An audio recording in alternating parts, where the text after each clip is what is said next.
দেবভূমি ভারতে যুগে যুগে অবতার রূপে জন্মেছেন স্বয়ং ঈশ্বর। এমনই এক দিব্য জীবন যার সাথে কথোপকথনে সেই সাক্ষাৎকার তুলে এনেছিলেন শ্রী মহেন্দ্রনাথ গুপ্ত।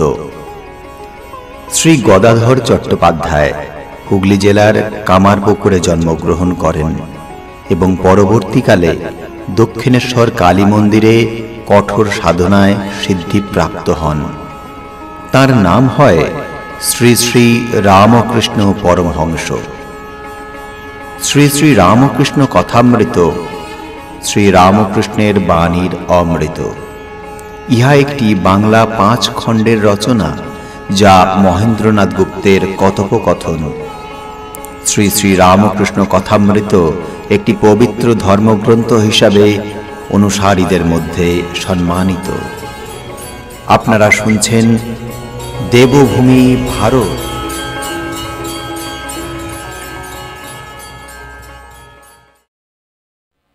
অষ্টম অধ্যায়, প্রথম পরিচ্ছেদ।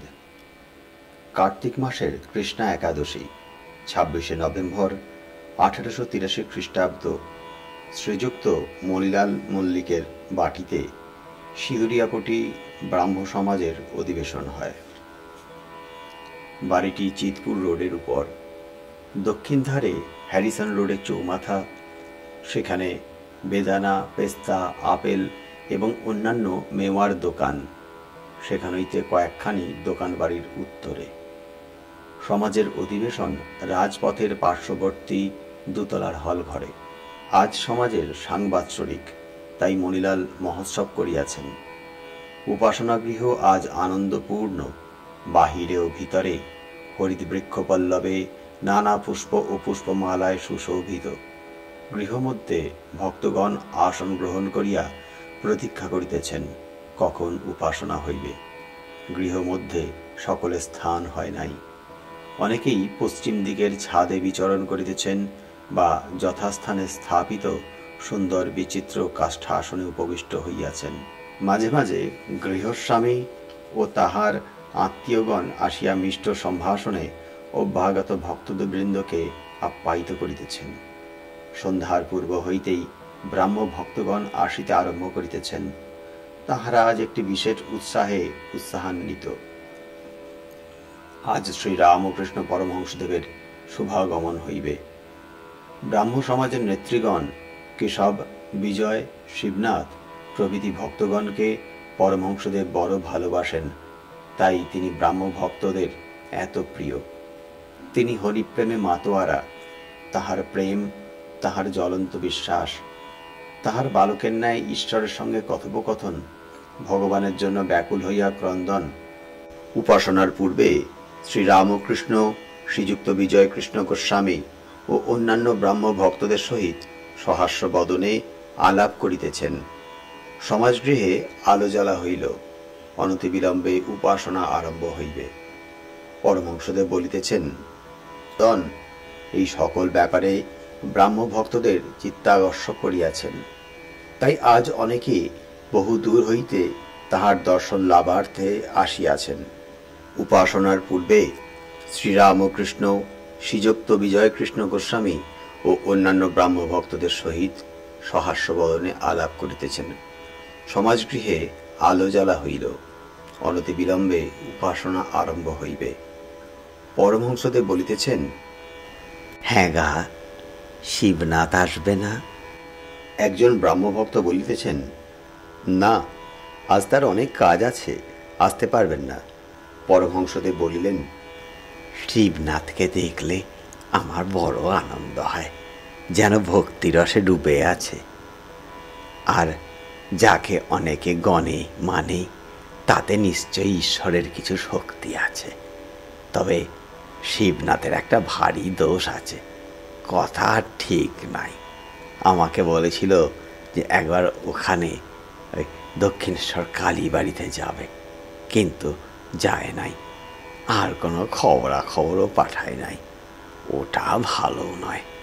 এই রকম আছে যে সত্য কথাই কলির তপস্যা।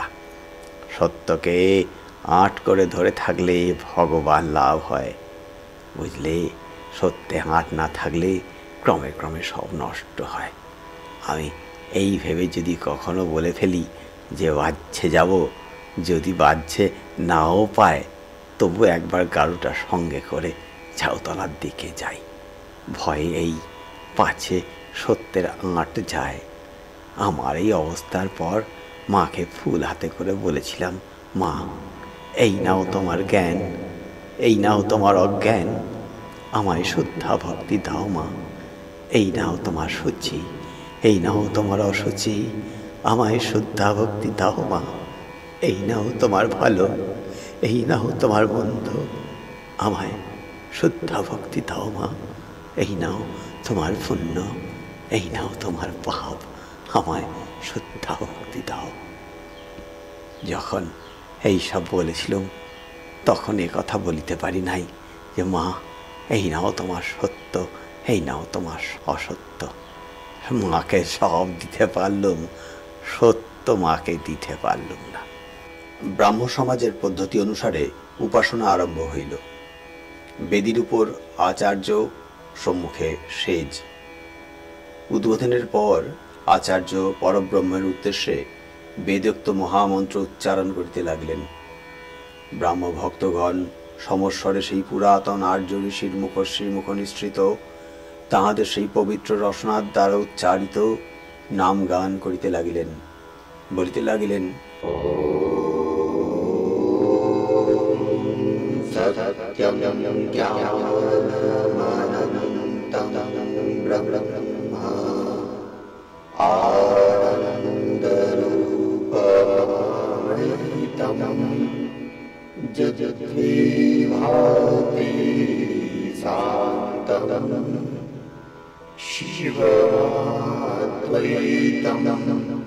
শুদ্ধম পাপবিদ্ধম।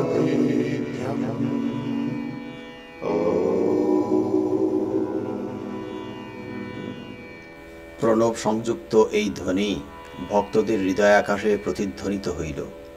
অনেকের অন্তরে বাসনা নির্বাপিত প্রায় হইল। চিত্ত অনেকটা স্থির ও ধ্যানপ্রবণ হইতে লাগিল। সকলেরই চক্ষু মুদ্রিত।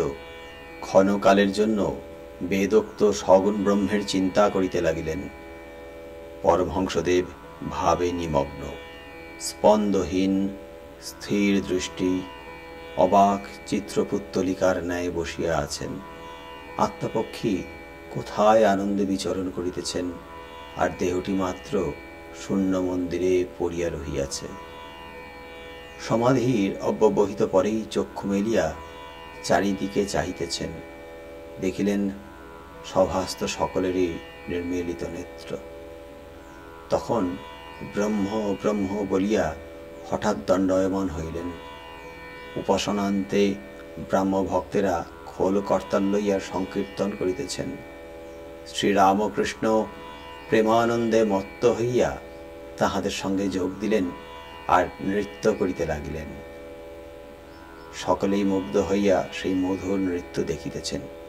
শ্রীযুক্ত বিজয় কৃষ্ণ ও অন্যান্য ভক্তেরাও তাহাকে বেড়িয়া বেড়িয়া নাচিতেছেন। অনেকে এই অদ্ভুত দৃশ্য দেখিয়া ও কীর্তনাঙ্গ সম্ভোগ করিয়া এককালে সংসার ভুলিয়া গেলেন। ক্ষণকালের জন্য হরিরস মদিরা পান করিয়া বিষয়ানন্দ ভুলিয়া গেলেন। বিষয় সুখের রস তিক্ত বোধ হইতে লাগিল। কীর্তনান্তে সকলে আসন গ্রহণ করিলেন। ঠাকুর কি বলেন শুনিবার জন্য সকলে তাহাকে ঘেরিয়া বসিলেন। সমবেত ব্রাহ্ম ভক্তগণকে সম্বোধন করিয়া তিনি বলিতেছেন, নির্লিপ্ত হয়ে সংসার করা বড় কঠিন কাজ গো। প্রতাপ বলেছিলেন, মহাশয় আমাদের জনক রাজার মতো। জনক নির্লিপ্ত হয়ে সংসার করেছিলেন, আমরাও তাই করব। আমি বললুম, মনে করলেই কি জনক রাজা হওয়া যায়? জনক রাজা কত তপস্যা করে জ্ঞান লাভ করেছিলেন। হেঁট মুণ্ড ঊর্ধ্বপদ হয়ে অনেক বৎসর ঘোরতর তপস্যা করে তবে সংসারে ফিরে গিয়েছিলেন। তবে সংসারের কি উপায় নাই? হ্যাঁ, অবশ্য আছে। দিন কতক নির্জনে সাধন করতে হয়। নির্জনে করলে ভক্তি লাভ হয়, জ্ঞান লাভ হয়, তারপর গিয়ে সংসার করো, দোষ নাই। যখন নির্জনে সাধন করবে সংসার থেকে একেবারে তফাতে যাবে, তখন যেন স্ত্রী, পুত্র, কন্যা, মাতা, পিতা, ভাই, ভগিনী, আত্মীয় কুটুম্ব কেহই কাছে না থাকে। নির্জনে সাধনের সময় ভাববে আমার কেউ নাই, ঈশ্বরই আমার সর্বস্ব, আর কেঁদে কেঁদে তার কাছে জ্ঞান ভক্তির জন্য প্রার্থনা করবে। যদি বলো কতদিন সংসারে ছেড়ে নির্জনে থাকবো, তা একদিন যদি এই রকম করে থাকো সেও ভালো, 3 দিন থাকলে আরও ভালো, বা 12 দিন, 1 মাস, 3 মাস, 1 বৎসর, যে যেমন পারে। জ্ঞান ভক্তি লাভ করে সংসার করলে আর বেশি ভয় নাই। হাতে তেল মেখে কাঁঠাল ভাঙলে হাতে আঠা লাগে না গো। চোর চোর যদি খেলো, বুড়ি ছুঁয়ে ফেললে আর ভয় নাই। একবার পরশমণিকে ছুঁয়ে সোনা হও, সোনা হওয়ার পর 1000 বৎসর যদি মাটিতে পোতা থাকে, মাটি থেকে তোলবার সময় সোনাই থাকবে। মনটি দুধের মতো, সেই মনকে যদি সংসার জলে রাখো তাহলে দুধে জলে মিশে যাবে। তাই দুধকে নির্জনে দই পেতে মাখন তুলতে হয়। যখন নির্জনে সাধন করে মনরূপ দুধ থেকে জ্ঞান ভক্তিরূপ মাখন তোলা হলো, তখন সেই মাখন অনায়াসে সংসার জলে রাখা যায়। সে মাখন কখনো সংসার জলের সঙ্গে মিশে যাবে না, সংসার জলের উপর নির্লিপ্ত হয়ে ভাসবে, বুঝলে?